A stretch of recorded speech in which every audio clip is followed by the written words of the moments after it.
But first, since hitting the 18,000 mark for the first time in history just before Christmas, the Dow Jones Industrial Average has now dropped more than 500 points.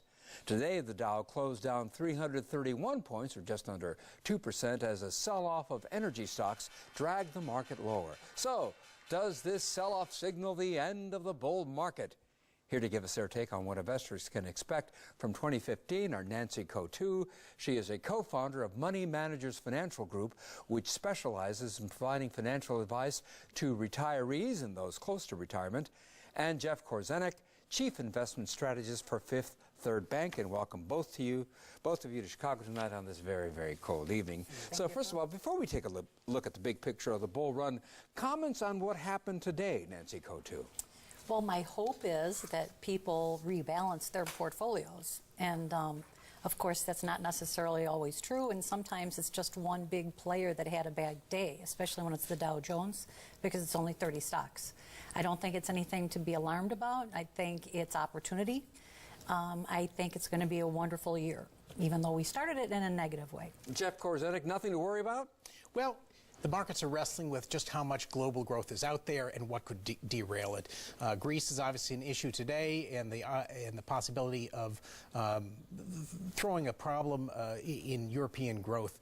So those are real concerns. At the same time, we're 5.5 years out of the economic downturn. Economies don't die of old age. There's enough momentum, particularly after the last few quarters. The U.S. economy is going to keep moving forward. That's good news for stock investors. Well, the stock market has been up almost 50% in the last 2 years. Do you, Nancy, expect the bull run to continue in 2015? Absolutely. You do? Absolutely. And why are you so confident? You say that with real confidence. Well, because companies have done wonderful things or not wonderful things to bring the cost per share down, number one. It's not necessarily economically good. I think that it's not a strong recovery. In fact, it's probably the slowest recovery we've ever had in the history of recessions.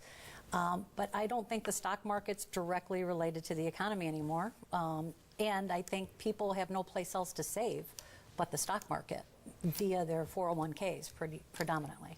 Jeff, expand on that. Why isn't the stock market related directly to what's happening in the economy?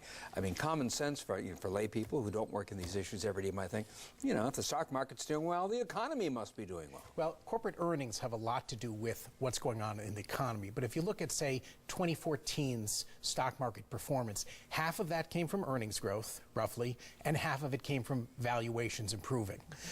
So that valuation swing factor in any given year can really make the stock market moves in a different dynamic than the underlying economy. So your expectations for the stock market in 2015, just in plain terms?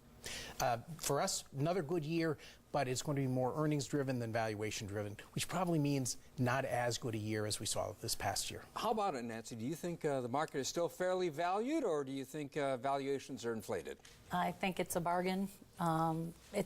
Everything goes, and I do think we'll be double digits at the end of the year.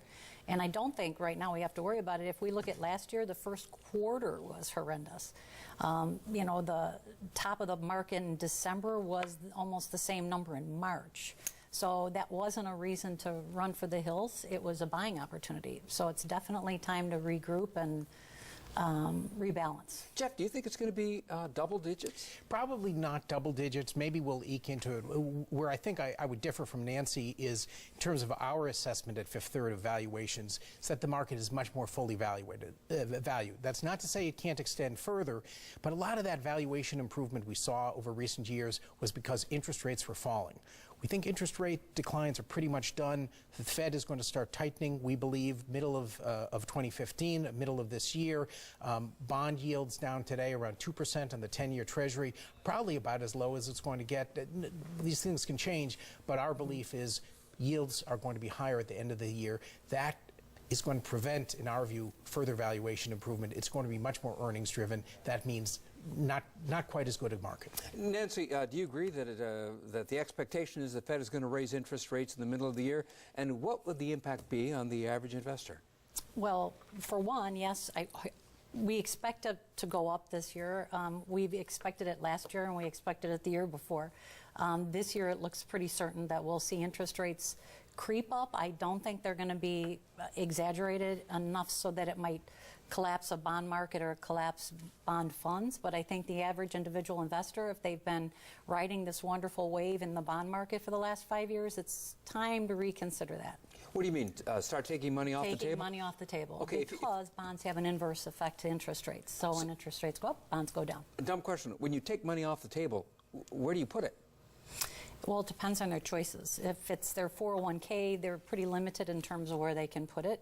If it's outside of a restricted environment, put it to someplace safer. It could be as the interest rates are going up, start laddering into more secure things such as bank CDs or treasuries, something fixed, something predictable, so that even if it's a low return. Even if it's a low return, at least it's, I mean, the next best thing to making money is not losing it.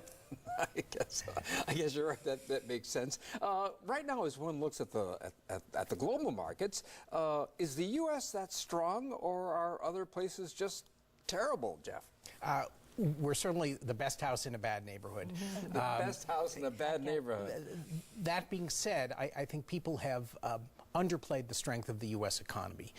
This has been, to Nancy's point earlier, a disappointing recovery, but it's now getting to the point where we're seeing growth at 3% plus levels. We're seeing employment growth averaging over 200,000 jobs added every month. That looks an awful lot like normal. What hasn't happened yet is normal levels of wage gains. And we believe at Fifth Third that's coming and is very close. What does that mean? We've been running wage gains about 2% increases. Normal is 3.5%, 4%. We think we're headed in that direction, and that will feel a lot better, especially to a consumer who's paying less for gasoline today. Nancy, one of the things that people have been saying during this comeback of the market is that that's fine, that's all fine and well, the market is coming back. People still don't feel it in their pocketbooks. People are having to work, 2, 3 jobs in some instances. Do you believe that wages are going to be coming back? I do. I think that employers now finally have reached the point of where they've taken, I wouldn't say take advantage of this situation, but certainly have stretched their employees as far as they can stretch them. And as the job market comes back, people are either going to get raises or they're going to look for alternatives. And if they want to maintain those good workers, they're going to have to give them a raise. Sectors that you like for 2015? Not the leaders of this past year. The leaders of this past year were interest rate sensitive sectors like real estate investment trusts, utilities. We think it's going to move more with the consumer. Consumers cyclicals, things like the autos, we think will benefit from people having more disposable income and more people with jobs. We even see more room for the home builders in here. Again, a consumer sensitive tied to jobs. And then finally, as you get later in this economic cycle, we've underinvested in capital in this country. We have to play catch up. So that means technology, industrials, all of those we think will be beneficiaries of over the next 12 to 15 months. Nancy, you specialize in people who are retired or about to retire. What advice do you have for people right now, given what's happening in the market? If they're preparing for retirement and they're going to get a raise and their gas prices have gone down and maybe they've made some wonderful New Year's resolutions in terms of changing their lifestyle, they need to save more now maybe than ever before, and maybe over the past several years they haven't been able to. But as they get an increase and as the gas prices come down, instead of putting that money into their cash flow, into their lifestyle, they need to take some major percent of that and put it away for retirement. The biggest fear is people are going to outlive their money, and more now than ever. It's we're living longer, not necessarily healthier, which means medical expenses are going to be astronomical. Nancy Coutu and Jeff KORZENIK, thank you both for coming by and giving us your insights. Thank you. Happy 2015 to both of you. Happy New Year. Prosperous one, too. You too.